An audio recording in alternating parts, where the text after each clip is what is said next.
کچھ لوگ کہتے ہیں کہ جناب سیدنا محمد الرسول اللہ صلی اللہ علیہ وسلم کی ایک سگی بیٹی تھی، بقیہ نہیں تھی۔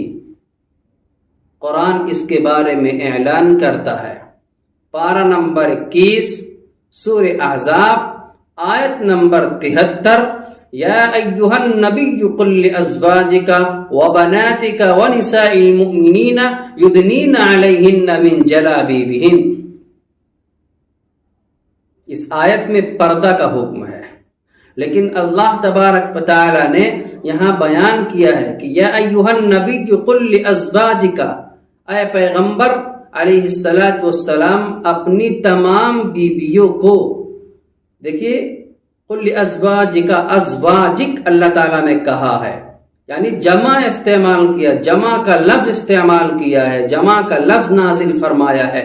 اگر زوج ہوتا تو زوج کے معنی ایک بیوی کے ہوتے ہیں، لیکن اللہ تعالیٰ نے یہاں پر ازواج کہا۔ اس سے پتہ یہ چلا کہ اے پیغمبر اپنی تمام بیویوں کو یہ حکم دے دیجئے۔ وَبَنَاتِكَ، بنتن کے معنی ہوتے ہیں ایک کے، اگر بنت ہوتا تو ایک معنی ایک آدمی مراد ہوتا ہے، ایک عورت مراد ہوتی ہے، ایک لڑکی مراد ہوتی ہے، لیکن یہاں پر اللہ تعالیٰ نے وَبَنَاتِكَ کہا ہے، یعنی کئی بیٹیاں مراد ہیں۔ یعنی اے پیغمبر اپنی تمام بیویوں کو اور اپنی تمام بیٹیوں کو یہ حکم دے دیجئے گا۔ اور اللہ تعالیٰ نے آخر میں کیا کہا ہے، وَنِسَاءِ الْمُؤْمِنِينَ، اور اپنے تمام مؤمنوں کی بیویوں کو حکم دے دیجئے۔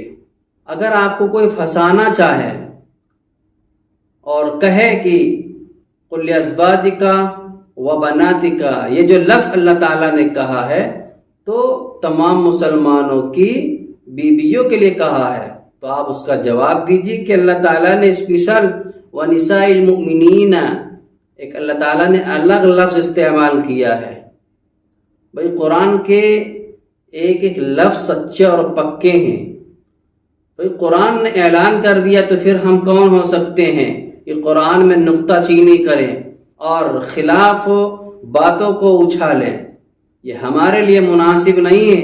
جو اللہ تعالیٰ نے جو حکم نازل فرمایا ہے اس حکم کے مطابق ہمیں زندگی گزارنی چاہیے۔